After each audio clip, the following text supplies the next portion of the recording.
Alhamdulillah, alhamdulillahilladzi 'allama bil qalam wa an'ama 'alaina bi ni'matil iman wal islam.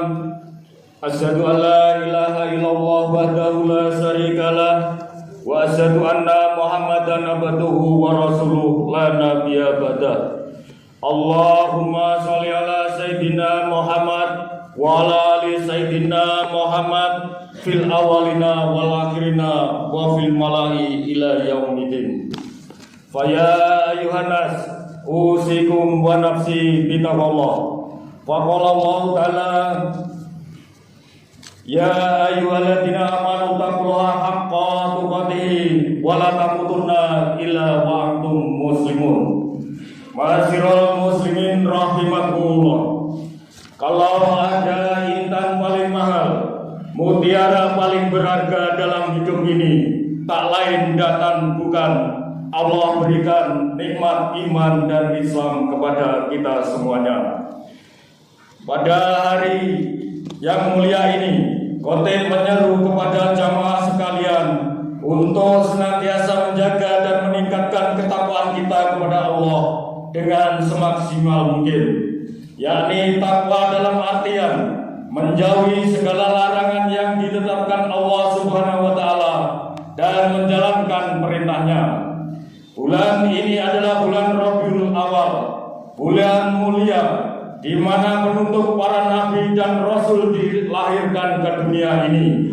Beliaulah baginda besar Nabi Muhammad sallallahu alaihi wasallam, nabi akhir zaman. Tidak ada lagi nabi-nabi setelahnya. Jamaah yang dirahmati Allah Subhanahu wa taala, di bulan Maulid ini seyogyanya bagi kita untuk sebanyak-banyak bersyukur kepada Allah Subhanahu wa taala karena telah mengutus seorang nabi yang menjadi suri teladan yang mulia. Nabi diutus ke muka bumi ini tak lain adalah sebagai rahmat bagi seluruh alam.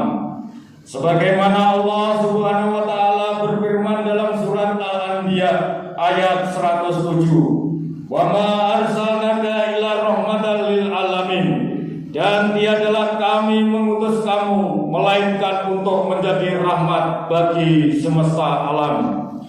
Imam Al-Baidawi dalam kitab tafsirnya menyebutkan, sebab disebutnya pengutusan Nabi Muhammad sallallahu alaihi wasallam sebagai rahmat dan kasih sayang bagi seluruh alam ialah karena diutusnya Nabi ke seluruh dunia di muka bumi ini menjadi sumber kebahagiaan dan kebaikan bagi kehidupan mereka di dunia maupun di akhirat kelak.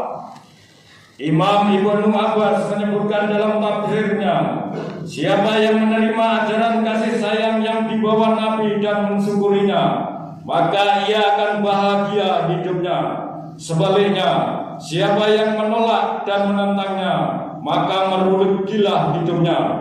Kasih sayang yang ditebarkan Nabi Shallallahu Alaihi Wasallam bukanlah hanya ucapan semata, akan tetapi dalam hidup keseharian beliau praktikkan dan implementasikan dengan nyata. Kasih sayang ini bentuknya universal kepada seluruh makhluk ciptaan Allah. Bahkan kepada orang musyrik pun Nabi Shallallahu Alaihi Wasallam berlaku santun dan mengasihi. Tidaklah kita mengingat bagaimana dahulu Nabi Shallallahu Alaihi Wasallam ketika hijrah ke Taif untuk menghindari permusuhan dari kaumnya. Namun ternyata di sana malah mendapatkan perlakuan yang kasar dan permusuhan yang lebih parah, hingga Nabi dilempari batu. Kala itu malaikat penjaga gunung menawarkan kepada Nabi, apabila dibolehkan maka ia akan membenturkan kedua gunung di antara kota Taif, sehingga orang yang tinggal di sana akan wafat semua. Namun apa sikap Nabi Shallallahu Alaihi Wasallam?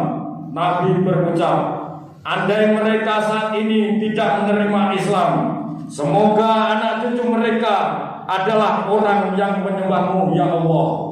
Sesungguhnya mereka adalah orang-orang yang tidak tahu. Dikisahkan dalam hadis riwayat Sahih Muslim, pada suatu hari datang seorang sahabat berkata Nabi, wahai Nabi, doakanlah keburukan atau laknat bagi orang-orang musyrik. Kemudian Nabi menjawab, sungguh aku tidaklah diutus sebagai seorang pelaknat, akan tetapi aku diutus sebagai rahmat.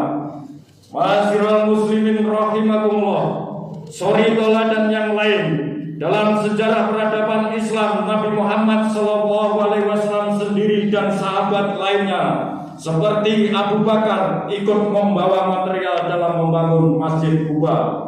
Masjid Quba pertama kali dibangun pada saat Nabi Muhammad SAW berhijrah dari kota Mekah, Madinah bersama sahabat yang lain.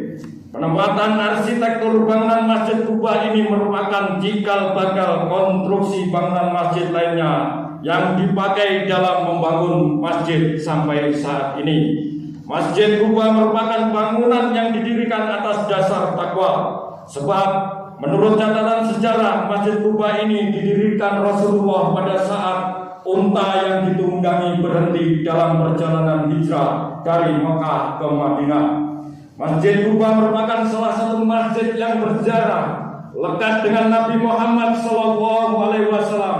Sebab masjid ini dibangun sendiri oleh Rasulullah.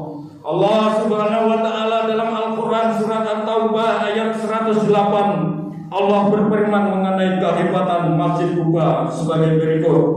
La taqdi abada la masjidu usisa ala taqwa min awala yaumin ahaqu antakumma fihi rijalwi yuhibbuna ayata toharu wallahu yuhibbul mutahhirin, yang artinya, janganlah engkau melaksanakan sholat dalam masjid itu selama-lamanya. Sungguh masjid yang didirikan atas dasar takwa sejak hari pertama adalah lebih pantas engkau melaksanakan sholat di dalamnya.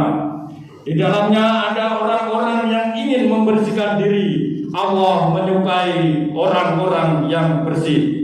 Hadirin jamaah Jumat rahimakumullah, di antara sifat mulia Rasulullah SAW yang perlu kita teladani juga adalah sifat pemaafnya.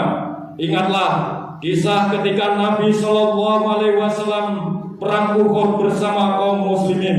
Kala itu pamannya Hamzah bin Abdul Muthalib ikut berperang.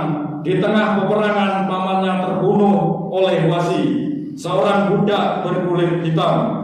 Wasi tidak hanya membunuhnya dengan menghunuskan pedang begitu saja dan selesai, namun ia mencabik-cabik isi perutnya juga. Hal ini membuat Nabi SAW sangat sedih, sakit hati dan marah. Bayangkan, paman yang begitu dicintainya wafat dengan cara mengenaskan seperti itu. Akan tetapi ketika Wasi menyatakan diri di hadapan Nabi untuk masuk Islam, Nabi pun memaafkannya, meski beliau tidak mau melihat wajah Wasi lagi, sebab akan terus mengingatkannya kepada peristiwa terbunuhnya pamannya.